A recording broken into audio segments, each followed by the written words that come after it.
முடிவு வந்த பிறகு என்னை பற்றி வந்து ஒரு 2-3 விமர்சனங்கள் வந்து சோசியல் மீடியாவில் அரசியல் உலகத்தில் பரவலாக வந்து பரவிட்டு அதுக்கு வந்து நான் வந்து விடை கொடுக்கலன்னு சொன்னால் அதே வந்து உண்மையாயிடும் அப்படின்னு ஆயிடும்.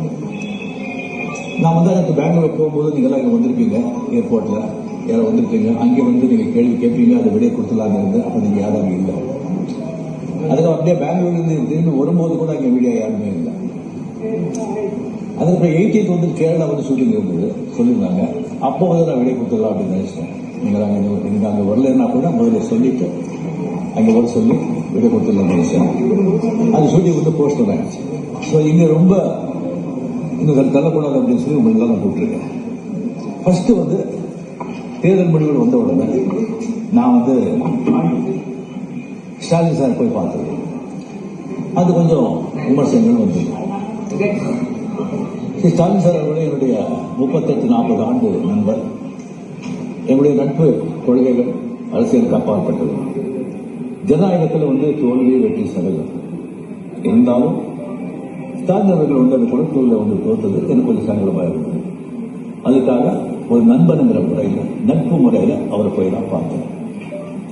அதுக்கு வந்து நான் வந்து இந்த விஜய் வந்து சிஎம் ஆகக்கூடாது, போர் வரக்கூடாது, அதை தடுக்கிறதுக்கு வந்து எங்க போயிருக்காங்க, வேற ஏதோ 2 பெரிய பார்ட்டியை வந்து சேர்க்கணும்னு சொல்லி பேசுறாங்க அப்படின்னு சொல்லி விமர்சனங்கள் வெளியே வருது. அந்த சூழ்நிலையில நான் அதெல்லாம் பேச முடியும். அப்படி பேச ஒரு தரங்கெட்ட ஆடு ரஜினிகாந்த் இல்லை. அதை வந்து தெளிவுபடுத்துறாரு.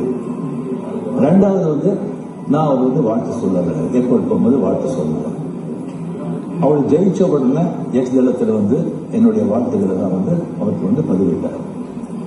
நான் 2016 அரசியல் வருவேன்னு சொன்ன பிறகு நான் ஏர்போர்ட்டுக்கு போகும்போது யூஸ்வலாக அங்கே இருக்கிறவங்க அந்த போர்டிங் கார்டு வாங்கிட்டு இருப்பாங்க. அவங்க கேட்கறது தான் வளரும், மீடியா யாராவது இருப்பாங்களா அப்படின்னு. அதே இதில் வந்து மீடியா யாராவது இருப்பாங்களான்னு கேட்டு பேங்க்ல போகும்போது மீடியா யாரும் இல்லைன்னு சொன்னாங்க.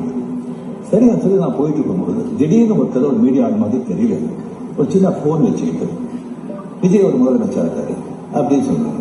நான் என்ன ஷாக் விஜய் மாதிரியே தெரியல, எனக்கு ஃபோன் வச்சு நான் அப்படியே பார்த்து சிரிச்சு நான் போயிட்டேன். அதுக்கு வந்து வாழ்த்துக்கள் சொல்லல அப்படின்னு சொல்லி அதுக்கு ஒரு நிமிஷம். இன்னொன்று வந்து விஜய் மேலே எனக்கு பொறாம அப்படின்னு. நான் அரசியல் வந்து இல்லை, அரசியல் நான் இல்லைன்னு சொல்லி விலகி அரசியல் தான் இல்லாத போது அவன் மேல எனக்கு ஏன் பொறாம. ஒருவேளை கமல்ஹாசன் ஏதாவது முதலமைச்சர் தான் எனக்கு பொறாம வந்திருக்குமோ என்னமோ தெரியாது. அப்ப கூட வந்திருக்காது, கிடைக்கிறது கிடைக்காம இருக்காது, கிடைக்காம இருக்கிறது கிடைக்காது. ஸோ இன்னொன்று வந்து எனக்கும் விஜய்க்கு வந்து எனக்கும் விஜய்க்கு வந்து ஒரு ஜெனரேஷன் கேப், கிட்டத்தட்ட 25 years டிஃபரன்ஸ். நான் முதல்ல சொல்லியிருக்கேன், நான் வந்து விஜய் வந்து நான் கம்பேர் பண்ணிக்கிட்டா அது எனக்கு நல்லது கேட்ட போகுது. விஜய் என்ன போய் கம்பேர் பண்ணிட்டா அவருக்கு நல்லது. சின்ன வயசுலேருந்து அவர் பார்த்துட்டு இருக்காரு. அவர் சிஎம் ஆனது எனக்கு என்ன போறாங்க. அது இவ்வளவு சின்ன வயசுல 52 வயசுல என்டிஆர் சாதனை பண்றதை விட அதை விட ஜாஸ்தி. கம்ப்ளீட்டா சென்டர் பிஜேபி எவ்வளவு பெரிய சென்டர், இங்க 2 பெரிய கட்சிகளை எதிர்த்து தனியாக வந்து ஜெயிச்சிருக்காங்க. அது நம்ம சினிமா இண்டஸ்ட்ரியில் இருக்கு. எனக்கு அது பொறாம இல்லை, ஒரு ஆச்சரியம் கலந்த ஒரு சந்தோஷம், அடையா அப்ரிசியேஷன், சூப்பர். ஸோ அந்த பொறாமையும் இல்லை. விஜய் அவர்களுக்கு வந்து நிறைய எதிர்பார்ப்புகள் இருக்கு எங்க மத்தியில். டெஃபினட்டா அந்த எதிர்பார்ப்பெல்லாம் அவரை சந்திச்சு மக்கள் நல்லது செய்வாங்க நம்பிக்கை எனக்கு இருக்கு. அவருக்கு அதிக வாழ்த்துக்கள். ஓகே, திமுகவையும் அதிமுகவையும் நீங்கள் பேச்சுவார்த்தை செய்து எரிந்து எடப்பாடி முதலமைச்சராக முயற்சி நீங்கள் எதுவும் செய்வீங்களா? சொல்லியாச்சு. உங்க ரசிகர்கள் என்ன சொன்னாங்கன்னா, நீங்க கட்சி ஆரம்பிச்சா நீங்க சிஎம் ஆயிருக்கலாம், கால சூழ்நிலை ஆகலன்னு வருத்தப்பட்டாங்க.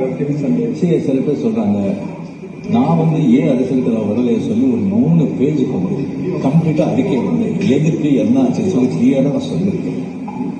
அது தெரிஞ்ச பிறகு அவங்க சொல்றாங்க சொன்னா அந்த ஆர்டிக்கல் இருக்கும், இல்ல சொல்ல வரல. அது தெரிஞ்ச பிறகு ஏன் வரலன்னு சொன்னாங்கன்னா எனக்கு வந்து ஒன்னும் சொல்ல தெரியல. இனிமே உங்க ரசிகர்களை கட்டமைக்கிறதுல என்ன மாதிரி நான் முதலே சொல்லியாச்சு, அவங்க எந்தெந்த பார்ட்டி எந்தெந்த விஷயம் பண்றீங்களோ அதோடைய லாபத்தை நீங்க பண்ணுங்க அப்படியே முதலே நான் சொல்லியாச்சு. எத்தனை மாட்டம் சொல்றேன், நீங்க சொல்றது ஆட் பண்றாங்களே சொன்னா அரசியல் வேற ஆக்ட் இல்லை.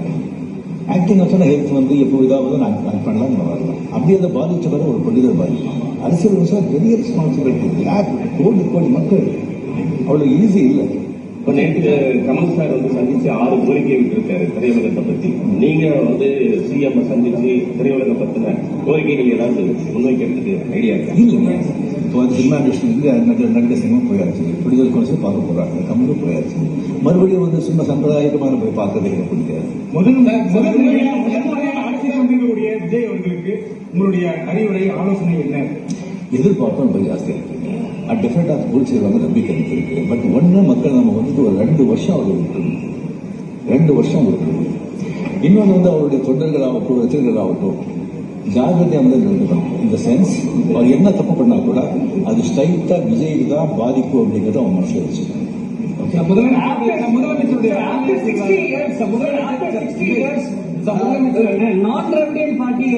வந்திருக்காங்க. ஒரு திராவிட கட்சி இல்லாத ஒரு கட்சி வந்து தமிழகத்தை ஆடுறாங்க. இது என்ன மாதிரியான இம்பாக்ட் கிரியேட் பண்ணணும்? இதுக்கு ஒரு 60 ஆண்டுகள் பார்த்துட்டாங்க. ஒரு மாற்றம் தேவை. அந்த மாற்றத்தை கரெக்டாக வந்து விஜய் வந்தார். அது வரும்போது கரெக்டாக சினிமா போவேன் 100% சினிமாவுக்கு வந்து அவ்வளோ வந்து ஒரு கை கொடுத்து இளைஞர்கள் லேடிஸ் அண்ட் சோசியல் மீடியா அது நல்ல ஒரு ஓகே. முதலமைச்சருடைய பதவியேற்பு விழாவில் நீங்க சிறப்பு பதவியேற்கும் போது உங்களுக்கு அழைப்பு வந்தீங்க. நீங்க கலந்து கொள்ளாத போது அது ஒரு சமூக வலைதளங்கள் கருத்துக்களை முன்வச்சிருந்தாங்க. முதலமைச்சர் அந்த ஏற்பட சுயரிங்க இன்டர்நெட் எதுல கலந்துருக்கேன் நான் எதுலயும் கிடையாது. சிறப்பு வந்து உங்களுக்கு அழைப்பு வந்துருக்கு. இன்னும் சுயரிங்க பண்றேங்க. அது நான் வந்து 96 தான் கலைஞர் இருக்கும்போது அவர் இருக்கும்போதே நான் வந்து அப்போ நான் போகிறேன். 15 டேஸ்க்கு அப்புறம் நான் வெளியே போயிருந்தேன். 15 டேஸ்க்கு அப்புறம் வந்த பிறகு கலைஞர் சார் கேட்டார், உங்களை பார்க்கணும், நான் வரட்டா நீங்க ஓட்டிக்கலாம், ஐயோ நானே ஒரு சொல்லி அவர் வீட்டுக்கு போய் நான் உணர்த்துகள் சொன்னேன். அப்படி நேரடியாக வந்து மக்கள் வந்து மாற்றம் வேணும்ன்றதை இந்த தேர்தல் மூலியமா உணர்த்திருக்காங்க. 2001 நீங்க தேர்தல் கட்சி வச்சிருந்தா வெற்றி பெற்றுக்கலாம் என்ற ஒரு சொல்லப்படுகிறது. அது வந்து கம்மிட்டுமோன்னு நினைக்கிறீங்களா? இல்லை 100% வெற்றி பெற்றுருப்பாங்க. அது டவுட்டே கிடையாது. பட் ஆனால் அந்த பஸ் மிஸ் பண்ணிட்டீங்கன்னு நினைக்கிறீங்களா? வேறு கொஸ்டின் சார், இந்தியா லெவலில் இருக்கக்கூடிய பிஜேபி தமிழ்நாட்டில் வந்து ஒரு சீட் வருது, என்ன காரணம் சார்? நான் அதுக்கெல்லாம் நான் okay hardly congratulations to Vijay. And definitely a lot of expectation is there for people to fulfill. I hope, I wish he will fulfill that. Thank you.